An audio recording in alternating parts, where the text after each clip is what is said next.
Aujourd'hui, on va plonger au cœur d'un tournant absolument décisif de notre histoire, l'invention de l'agriculture. On va découvrir ensemble comment, dans une région qu'on appelle le croissant fertile, nos ancêtres ont arrêté de simplement suivre la nature pour commencer en fait à la maîtriser. Et c'est ça qui a jeté les bases de notre monde moderne. C'est la grande question, n'est-ce pas? Parce que nos villes, nos pays, nos technologies, eh bien tout ça, ça repose sur une seule décision prise il y a des milliers d'années. Pour vraiment comprendre qui on est aujourd'hui, il faut d'abord comprendre d'où l'on vient. C'est fou de se dire ça, mais tout a commencé par ce geste si simple. Pas une grande bataille, pas une invention hyper complexe, non, juste une graine. C'est cet acte, qui peut paraître anodin, qui a complètement changé le destin de l'humanité. Alors voilà le décor de notre histoire, le fameux croissant fertile. Imaginez une terre généreuse, entre deux fleuves mythiques, le Tigre et l'Euphrate, un vrai laboratoire à ciel ouvert. C'est là, dans cette région, que poussaient à l'état sauvage les plantes et que vivaient les animaux qui allaient devenir la base de toute notre alimentation. Mais bon, avant cette révolution, à quoi ressemblait la vie? Il faut savoir que pendant la quasi-totalité de notre existence, l'humanité a vécu dans un mouvement quasi perpétuel.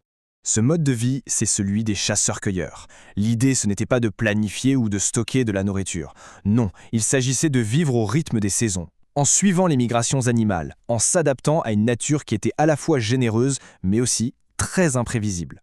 Le contraste est vraiment saisissant. D'un côté, une vie nomade, en petits groupes, avec très peu de biens matériels. Et de l'autre, la naissance de communautés beaucoup plus grandes, qui ne bougent plus, et où l'idée même de posséder quelque chose commence à apparaître. C'est une révolution sociale totale. Et c'est là que l'histoire devient super intéressante et un peu contre-intuitive. On pourrait penser que c'est l'agriculture qui a poussé les gens à se fixer quelque part. Eh bien non, c'est l'inverse. C'est parce qu'ils se sont installés qu'ils ont dû trouver une solution à un nouveau problème. Comment nourrir tout ce monde au même endroit? La réponse, elle était juste sous leurs pieds. Alors, comment cette transformation s'est-elle opérée? Comment nos ancêtres ont-ils appris à dialoguer avec la nature, à la modeler, pour la toute première fois à leur avantage? Cette frise nous montre bien une chose, la révolution agricole ne s'est pas faite en un claquement de doigts. Regardez bien, les premiers villages apparaissent vers 9000 avant notre ère. Mais il faut attendre 1000 ans de plus pour que la culture des céréales se généralise, et encore un autre millénaire pour que l'élevage devienne vraiment central. C'est une histoire qui s'écrit sur le temps long, sur des dizaines de générations. Au cœur de cette révolution, il y a ces plantes. On les appelle les cultures fondatrices. Le blé, l'orge, les lentilles. Et ce n'est pas un hasard si ce sont celles-là. Elles sont riches, elles sont faciles à conserver, et elles ont fourni l'énergie nécessaire pour nourrir des populations de plus en plus grandes. C'est le carburant de la croissance démographique. Avec des récoltes plus ou moins garanties et des stocks de nourriture, un nouveau type d'endroit a pu voir le jour. Quelque chose de totalement inédit dans l'histoire de l'humanité, le village agricole permanent. Plus de 1000 habitants. Ça nous paraît peut-être peu aujourd'hui, mais pour l'époque, c'est un bond de géant. Imaginez, on passe de petites bandes de quelques dizaines de personnes à de vraies communautés. Ça a dû demander d'inventer de nouvelles règles, une nouvelle organisation sociale pour pouvoir vivre ensemble. L'emplacement de ces villages nous révèle un de leurs secrets, la proximité avec l'eau. Le Tigre et l'Euphrate, ce n'était pas juste de l'eau pour boire, c'était des autoroutes naturelles qui, chaque année, déposaient un limon super fertile sur les berges. Un vrai cadeau de la nature qui a permis à l'agriculture de décoller. Pour construire ces nouveaux villages, nos ancêtres ont utilisé un matériau tout simple, mais absolument révolutionnaire, qu'ils trouvaient en abondance juste sous leurs pieds. L'argile, voilà l'ingrédient secret de la civilisation sumérienne. C'est bien plus qu'un matériau de construction.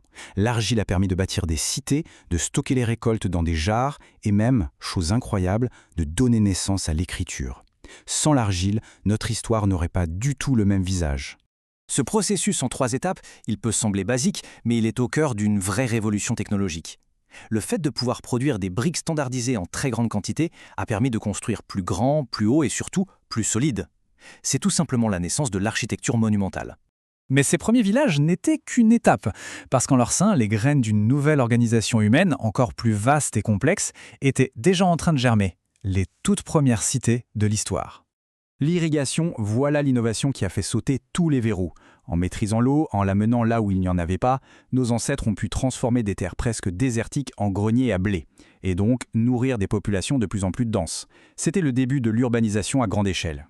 Pour se donner une idée, les premières villes, comme Ur ou Eridu, s'étendaient sur une dizaine d'hectares. C'était déjà un vrai changement d'échelle par rapport au village.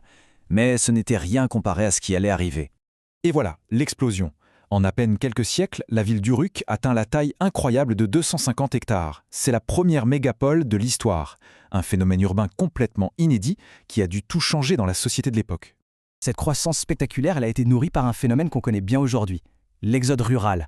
Pour la toute première fois, des gens ont quitté les champs pour la ville, sans doute attirés par la promesse d'une vie différente, de nouvelles opportunités. C'est la naissance d'un monde urbain. Cette citation résume tout, je trouve. Notre civilisation est littéralement née de la boue et de l'eau. C'est dans ces paysages marécageux de Mésopotamie, grâce au génie humain, que sont nées les fondations de notre monde. L'État, la loi, la science, l'écriture, tout. Alors en refermant ce chapitre incroyable de notre histoire, une question reste en suspens. En choisissant de s'installer, en choisissant l'agriculture et la ville, on a sans aucun doute gagné un monde. Mais qu'est-ce qu'on a bien pu perdre en chemin ? C'est une question qui résonne encore très fort aujourd'hui, comme un écho lointain de cette première et plus grande des révolutions, née d'une simple graine.